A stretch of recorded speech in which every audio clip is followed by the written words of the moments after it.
खूप मोठा वर्ग मराठी जो आहे तो भाजपचा मतदार झालेला आहे, तो शिफ्ट झालेला आहे भाजपकडे, तर तो त्यातला तो वर्ग पण त्यांना जॉईन झालेला आहे.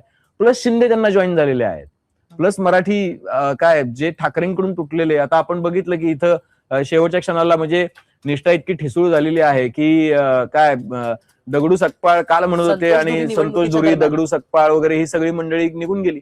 बघा, हे पक्ष विचारधारा वगैरे वगैरे हे फक्त एका लाईन पुरतं आहे, ती एकच वर्ग त्याच्या पुरतं आहे. बाकी सगळं खाल्लं विसविशीत झालेलं आहे.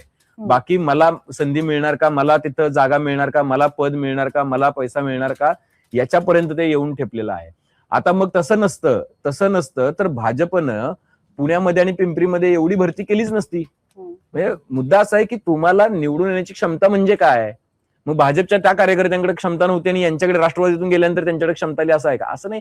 म्हणून हे मॅथमॅटिक्स आहे, ते पण आपल्याला समजून घ्यावं लागेल. म्हणून शिंदेनी जोडलेली मराठी मतं, मराठी झालेली हिंदू मतं भाजपला जी मिळालेली आहेत आणि परप्रांतीय आणि उत्तर भारतीयांची मतं, तर हे जे 3 फॅक्टर्स आहेत तो मोठा एक चंक, एक हार एक मोठा तयार झालेला आहे जो त्यांच्या गळ्यात जाऊन पडलेला आहे आणि ज्याचा आकडा 154, 127 ते 154 इथपर्यंत दिसतोय. म्हणजे भाजपनं शिवसेनेला सोबत घेण्याचा जो अट्टाहास ठेवला होता त्याचं मॅथमॅटिक्स जे आहे ते भाजपनं याच्या आधी केलं होतं आणि सर्वेच्या अनुषंगानं म्हणजे त्यांचे जे इंटरनल सर्वे आहेत तर ते वर्क होताना इथं पाहायला मिळाले. मला असं वाटतं की बघा, तुम्ही सगळ्यांनी आपण सगळेच म्हणजे तुम्ही म्हणा आपण सगळ्यांनी आपण बघितलं की मुंबईमध्ये मात्र तुटतंय असं कधी झालं नाही. चाललंय, चर्चा चालू आहे, भाजप चर्चा चालू नाही, होणार 100%. काही जरी झालं 2-4 जागा इकडे होणार. मग असं का नाही झालं काय दुसऱ्या कुठल्या शहरामध्ये? पुण्यामध्ये कसं काय तुटलं, नवी मुंबईत कसं काय तुटलं?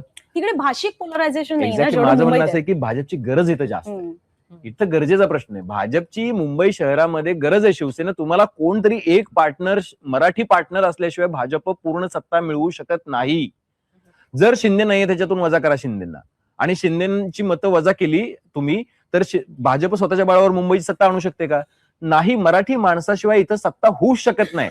मग ते शिंदेची शिवसेना असो, ठाकरेंची शिवसेना असो, ठाकरेंची मनसे असो, काही असो, पण मराठी माणसाशिवाय भाजपला मुंबईतली सत्ता हातात घेणं शक्य नाही. म्हणजे इथून पुढच्या निवडणुका सुद्धा मराठी अस्मितेच्या मुद्द्यावर लढवल्या जाऊ शकतात आणि पक्षांना ती समीकरणं साधून या गोष्टी कराव्या लागणार आहेत हे यातनं स्पष्ट दिसतं.